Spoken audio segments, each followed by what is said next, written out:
Halo Sobat Ngomin, apa kabar? Wow, kali ini selain kita bahas Inter, aku seperti biasa kan bahas Serie A, tapi sekarang aku mau bahas lumayan ini, Milan. Kakak tiri kita lumayan sergap, kok sergap apa? Gercep Pak, setelah dikadali Inter soal Fratesi dan juga Thuram. Wah, Milan sekarang mereka sudah dapat Okafor. Okafor ini musim lalu sempat diincar oleh Inter, tapi karena satu dan lain hal nggak jadi. Kemudian sekarang lagi Chukwueze. Chukwueze. Aduh, susah bacanya. Pokoknya ini lihat sendiri ini gini. Chukwueze namanya. Chukwueze ini adalah pemain yang punya kecepatan, gocekannya lumayan. Tapi dia belum terbukti di Serie A. Cuman kayaknya sih ini bakalan bagus. Cuman apakah dia akan dimainkan sebagai penyerang tengah atau di penyerang sayap kanan, kita lihat aja nanti. Mantap lah. Berarti Milan itu mereka sudah datengin Marcus Portillo, ini nggak penting. Kemudian Ruben Loftus-Cheek agak ngelord juga. Kemudian Luka Romero, pemain muda, striker muda. Mungkin ini akan diproyeksikan sebagai penggantinya si Giroud ya. Karena Giroud ini kan udah tua. Mereka udah kehilangan Ibrahimovic juga. Tapi kayaknya sih belum. Ini masih striker muda, masih belum terbukti banget. Kemudian Pulisic ini adalah pemain yang hebat dulunya. Dari umur 19 tahun dia sudah bersinar. Tapi entah kenapa 2 musim terakhir, sejak di Chelsea terutama, mulai tenggelam, kena cedera juga. Kita lihat apakah dia akan bangkit di Milan. Kemudian ada Tiani Reinders. Ini pemain Belanda, punya keturunan Indonesia juga. Mamanya dari Indonesia. Katanya sih lumayan bagus, tapi banyak yang bilang, wah biasa aja tuh beli. Kita lihat aja. Kalau dilihat harganya yang nggak terlalu mahal ya mestinya ya biasa aja. Tapi tetap aja si ini juga nggak terlalu mahal kan. Kim Min-jae dibeli Napoli juga nggak terlalu mahal, ternyata luar biasa. Terus siapa lagi, si Kvaratskhelia juga kan. Kita lihat, dan dua yang terakhir yaitu si siapa? Okafor dan Chukwueze. Kemudian mereka satu lagi masih mengincar Yunus Musah. Berarti mereka udah datengin Pulisic, ini orang Amerika, sekarang mau Yunus Musah lagi. Wow, kita lihat bagaimana Milan musim depan. Sementara itu untuk Juventus dikit aja. Vlahovic ditelepon oleh Carlo Ancelotti. Ancelotti mau datengin Vlahovic. Ini untuk jaga-jaga kalau Mbappe nggak bisa pergi, karena walaupun si presidennya PSG udah ngomong garang banget, tidak ada yang lebih besar dari tim termasuk saya, semua harus bla bla bla. Ada rumor katanya Mbappe ditawarin kontrak 100 juta semusim. Ini baru rumor aja. Wow. 100 juta semusim itu sama aja ibaratnya mereka tiap musim beli pemain sekelas Bernardo Silva. Gila banget. Kalau sampai beneran ini mereka lakukan, berarti PSG ini nggak ada kapok-kapoknya. Kita lihat aja. Kemudian next, Roma. Kawan-kawan pasti udah tahu, aku sudah sempat bikin kontennya bahwa Inter masih gagal menemukan kata sepakat dengan Atletico Madrid terkait Morata. Nah, kabarnya Roma, tepatnya lagi Mourinho, menekan manajemen Roma untuk mendatangkan Morata. Morata ini entah kenapa ya, aku melihat dia biasa-biasa aja, tapi memang dia sering jadi penentu. Somehow Mourinho ngeliat dia adalah elemen yang sangat diperlukan, sampai dia bikin kayak pasif agresif itu. Dia di Instagramnya bikin 20 Juli 2004 aku mengontrak striker ini. Dia tidak bisa mencetak gol, tidak bisa kerja, tidak bisa bertarung, tidak bisa memimpin. Aku beruntung memenangkan 3 gelar Premier League bersama orang ini. Itu ini Drogba dia, ini dia. Ini si Drogba yang dimaksudkan. Maksudnya sih jelas kalau kalau aku analisa ini maksudnya percaya sama aku gitu. Aku yang ngerti kualitas pemain, aku ngerti gaya permainan seorang pemain, kayak gitu sih maksudnya. Kalau aku sih ya udah biarlah. Sementara Inter sendiri, wah, sekarang kita ngomongin Inter. Suasana di ruang ganti Inter sangat positif setelah kemenangan 10-0. 10-0 lawan apa namanya ini, susah diomongin apa, Pergoletese, Pergoletese. Cuman ya 10-0-nya jangan sombong juga kan, kemarin ada wah kalah tuh Milan menangnya cuma 7-0 sedangkan Inter 10-0. Pergoletese ini adalah dia berada di seri C2 atau seri D lah bilang, cuman sampai 2008 memang namanya masih seri C2. Pokoknya di kasta keempat. Jadi ya jangan terlalu bangga dengan kemenangan yang sangat besar, walaupun ya yang dilawan si Milan apa namanya Lugame apa gitu, itu juga klub papan bawah. Intinya ini kan memang ajang untuk mencoba-coba pemain. Tapi sebelum itu kita bahas dulu ini kabarnya ada perpecahan di Inter Milan. Kabarnya. Nggak, ini soal Inzaghi dan manajemen. Nah, ini kawan-kawan pasti sudah mencium dari sebelumnya ya. Manajemen sangat ingin mendatangkan Balogun, sedangkan Inzaghi sangat ingin mendatangkan Morata. Nah, perkembangannya itu adalah ternyata nggak bisa dua-duanya didatangkan, harus salah satu. Kalau dari manajemen, mereka jelas inginkan Balogun, karena Balogun ini pemain masih muda, walaupun harganya lebih mahal, tapi satu gajinya lebih sedikit, dua potensi untuk cuan di tahun-tahun ke depan itu gede, karena ini manajemen ngeliat nih berbakat bisa menjadi pemain yang lebih bagus lagi. Sedangkan Inzaghi ya jelas sebagai pelatih dia ingin pemain yang siap pakai saat ini juga. Siapa tahu musim depan atau 2 musim lagi dia sudah tidak ngelatih Inter lagi kan, wajar-wajar aja. Cuman dengan mandeknya negosiasi antara Inter dengan Atletico Madrid, kayaknya ya Inzaghi juga sudah tak bisa berkiti-kiti. Cuman sekarang bagusnya adalah ada kabar dari Arsenal bersedia menurunkan harga Balogun, tapi kita belum tahu perkembangan negosiasi yang ada di balik layar. Kita lihat saja nanti. Sementara itu di ruang ganti tadi aku bilang suasana bagus habis menang 10-0. Acerbi memuji Fratesi, dia sangat pekerja keras, sangat humble itu maksudnya rendah hati, nggak kayak Ibrahimovic. Aku yakin kami akan meraih hal-hal yang besar bersama Fratesi. Aduh, Fratesi ini jadi semakin khawatir jangan-jangan nanti Barella dijual. Cuman seolah-olah manajemen berusaha menepis rumor yang beredar terkait kemarin itu Manchester City yang mengincar Barella. Saat ini sih manajemen bilang Barella dan Lautaro itu untouchable. Kebetulan banget dua nama ini yang disebut karena rumornya kan berkaitan dengan dua nama ini, yang Lautaro katanya ditawari 240 juta untuk 4 musim dan Barella yang kabarnya diincar oleh City. Kita lihat aja. Tidak tersentuh kecuali kalau duitnya 100 juta. Bisa jadi kan. Aduh, pokoknya kita belum tahu lah. Kemudian ada sedikit saja tentang Lukaku nih. Legenda Inter terpecah gara-gara Lukaku. Ini bukan aku yang bikin judul yang bombastis, bukan, memang gini. Jadi intinya sih gini.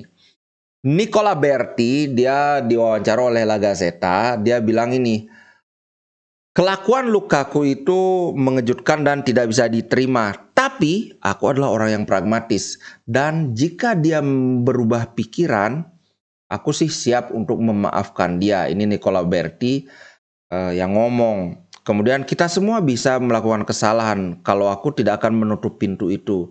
Kemudian ada juga Roberto Boninsenya juga setuju. Aku akan siap memaafkan dia jika Inter melihatnya sebagai pilihan yang tepat untuk masa depan. Dia melakukan itu, si Lukaku maksudnya nego dengan Juventus itu, karena dia tidak merasakan kepercayaan. Bagaimana mungkin dia tidak menjadi starter di Istanbul? Fans juga harusnya hanya menjudge dia berdasarkan performanya di lapangan. Nah, itu yang mendukung Lukaku. Kemudian di bawahnya Bergomino. Kemudian dia bilang begini, ini bukan Bergomi aja, Altobelli juga ini dia. Altobelli dan Bergomi berbeda pendapat. Dia bilang, tidak untukku, dia bertindak sangat jelek. Poinnya adalah dia berbicara bernegosiasi dengan klub yang lain setelah menjanjikan dirinya untuk Inter. Dia tidak respect, dia kekurangan respect terhadap fans, terhadap teammate dan juga terhadap direktur yang dia ini berhutang banyak pada mereka. Semuanya dilakukan dengan salah oleh Lukaku. Ini adalah pengkhianatan besar untuk klub yang sangat menginginkannya. Kita lihat aja apakah dia akan join Juventus, tapi tentu saja tidak ada waktu, tidak ada kemungkinan dia kembali untuk, maksudnya pintu Inter sudah tertutup gitu sih. Lukaku, kehidupan ini adalah tentang membuat pilihan.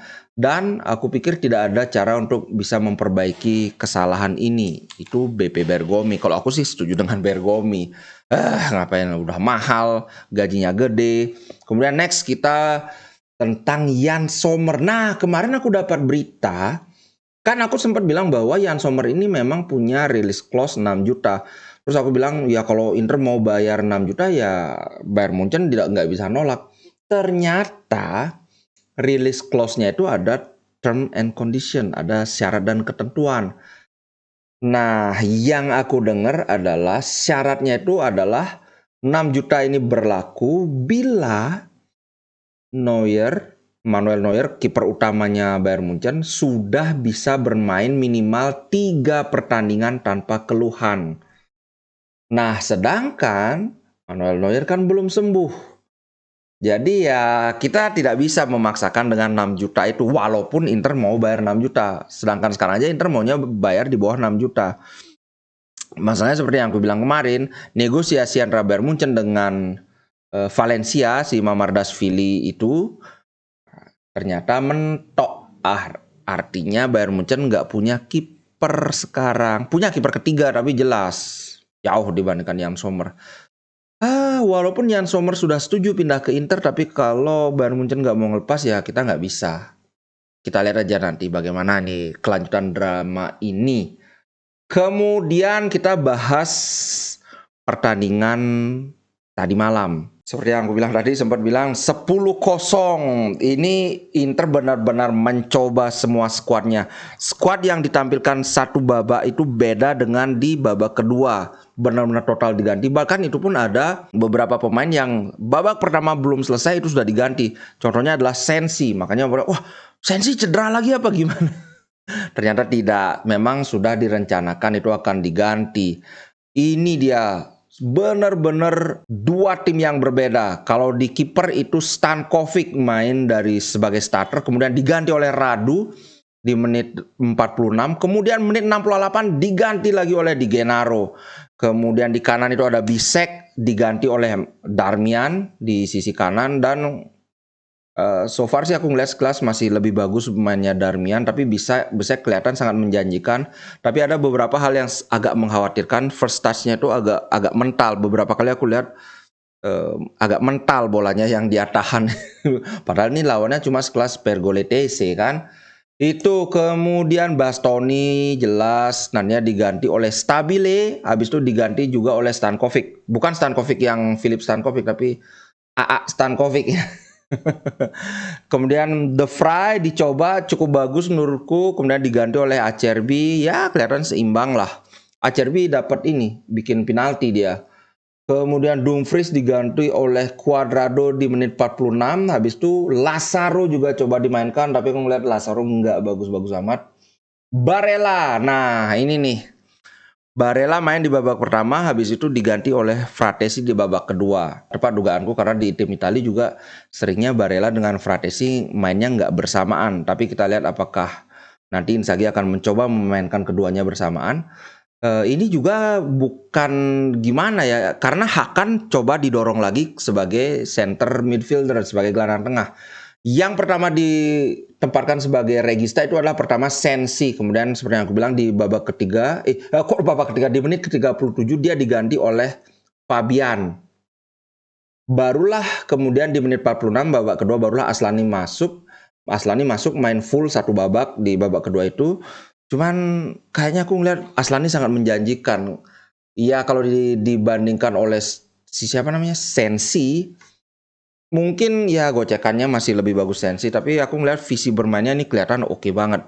Bahkan golnya Mkhitaryan kan berawal dari umpan mendadak si Aslani ke tengah, ke dekat kotak penalti, kemudian itu dung sampai akhirnya ke arah kiri dihajar sama Mkhitaryan. Nah, pokoknya aku sampai di grup bilang jangan terkejut kalau nanti saat musim berakhir Aslani sudah jadi regular starter di posisi regista.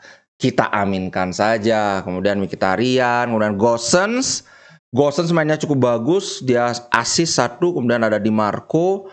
Korea ngegol Pak, tapi golnya gol sundulan, cuman aku ngeliat masih belum kualitas striker top kalau aku ngeliat Korea. Lautaro, gila Pak, Lautaro 4 gol Pak.